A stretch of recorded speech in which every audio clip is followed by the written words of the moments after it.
So yun mga kateknik, mapagpalang araw sa inyo. Mechanic Technique ka pala ang inyong lingkod. So makikita nyo sa inyong harapan na isang differential carrier para sa 8DC11 engine. So may ratio siya na 7:36. So quality to sa mga naka 8DC11 engine, tapos naka M130 na transmission. Yan, mats na mats yan mga boss. Mapaahon, mapalusong ay tamang-tama siya. Malakas ahon. Ito yung na-testing namin. Naglo-load ng 35 tonelada yung ating tanker, pero naahon to ng trasera.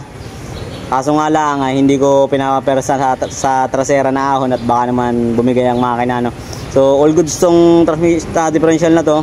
Mats na mats to sa 8DC11 engine, naka M130 na transmission. Ayan, sa mga gusto mag-mats, all goods to, walang init ang makina, maganda sa lusong, maganda sa ahon. Ayan. So bubuuin natin. Naging issue nga pala ito mga boss. Nagpalit tayo ng side bearing at saka ng pilot bearing at masyado ng maingay. Yun lang piltan natin. And then sa pagpapalit nito mga boss o pag-assemble, so ang unang-una nyong gagawin, ito muna kayo sa pinion. Higpitan muna nyo to, itong pinion nut. Wag muna kayong maglalagay ng oil seal sa pag-asinta nito, dahil in case na magkaroon ng problema or kulang sa washer, ay kayang-kaya nyo dagdagan na hindi kayo nagkakalas ng oil seal. Ayan, ganyan lang sa pag-assemble. Wag muna kayong magkakabit ng oil seal. So kahit ihuli na nyo ito mga bossing, pagka nakakabit na itong mismong carrier doon sa housing, yan, okay lang naman na kahit ihuli na ito, basta pag mag-assemble kayo, wag kayong magkakabit agad ng oil seal. Ayan, masisira ang inyong diskarte, masisira ang oil seal.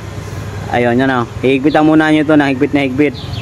Tapos kailangan yan, yung kanyang rotation ay walang sumasabit, na kahit or walang ganit. Kailangan smooth lang siyang umikot. So higpitan natin to, higpitan natin. Ayan, gamitin mo yung ating impact rings.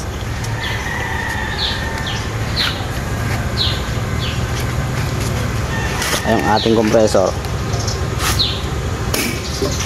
So kailangan yung rotate nung kanyang pinion ay walang sabit o walang ganit.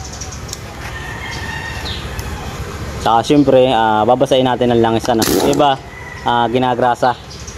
Grasa ang kailangan. Hindi, testing mo to. Sige, ikotin mo. Hop, paluwag yan. Ikot pa kabila. Yan, sagam yan. Alright. Yeah.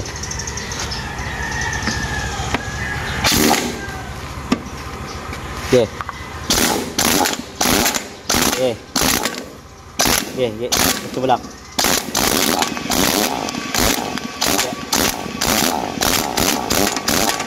Bigay mo. Okay, bigay.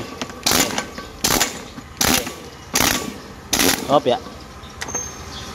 Ayan, tulad nito, kung nakita nyo, nag-rotate siya ng maayos. Ayan, walang kalog. Kailangan wala siyang kalog, tamang-tama lang, smooth lang yung ikot. So pagka ganyan, okay ang asinta ng ating pinion. Yan, pinion bearing, okay ang asinta niyan. Tamang-tama yung washer lang, yung spacer na nasa pagitan ng dalawang bearing. Yan, okay yan, all good yan. And then kasunod naman, dito naman tayo sa spider gear. So bubuuin naman natin yan. At pagkabuo nyan, sasalpak natin doon sa gagamit tayo dyan ng mga, huwag nyo kakalimutan gumamit ng mga bossing ng mga thread lock. At dyan na hindi natin maiiwasan na lumuwag yung ating special bolt. Hindi natin maiiwasan at wala itong mga lock washer mga boss. Ayan, kung makikita nyo, lagyan natin yan ng mga thread lock. Ayun, update ko na lang mga bossing. Right. Brut. Yeah, pabol.